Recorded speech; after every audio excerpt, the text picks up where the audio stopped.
Comment faire pour placer davantage de cadres béninois dans les organisations régionales et internationales? C'est certainement la recherche de la réponse à ce questionnement qui a permis au ministère des Affaires étrangères et de la coopération d'organiser ce mardi 11 décembre 2018 sa première séance d'information sur l'accès aux emplois dans les organisations internationales. Une séance au cours de laquelle le directeur de la stratégie et de la politique internationale tente de justifier le fait que les Béninois ne soient pas aussi représentés dans les organismes internationaux, comme c'est le cas pour certains pays de la sous-région.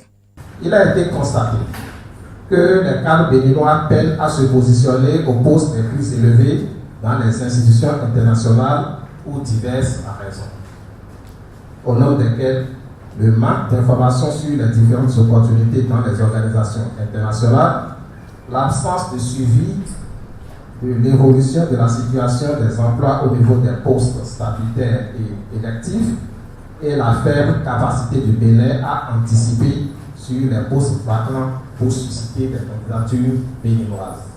C'est le secrétaire général du ministère qui a lancé les travaux. Dans ses propos liminaires, il a souligné l'engagement du régime en place dans ce sens. Les résultats obtenus, même s'ils ne sont pas encore à la hauteur des attentes du gouvernement, constituent un encouragement à persévérer dans la nouvelle approche.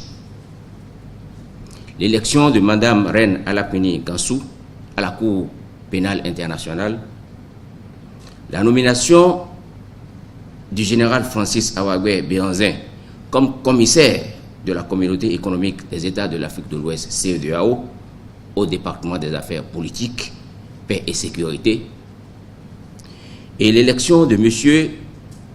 Yves-Éric Aoussoubémé au comité consultatif pour les questions administratives et budgétaires de l'Assemblée générale des Nations unies en constituent les preuves.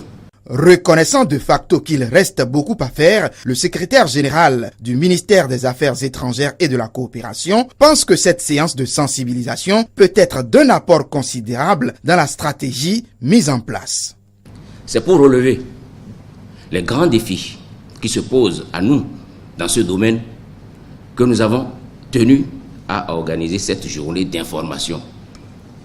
Elle est la première édition d'une série à étendre à d'autres structures telles que les instituts et les universités qui constituent des socles de compétences et d'expérience dans divers domaines.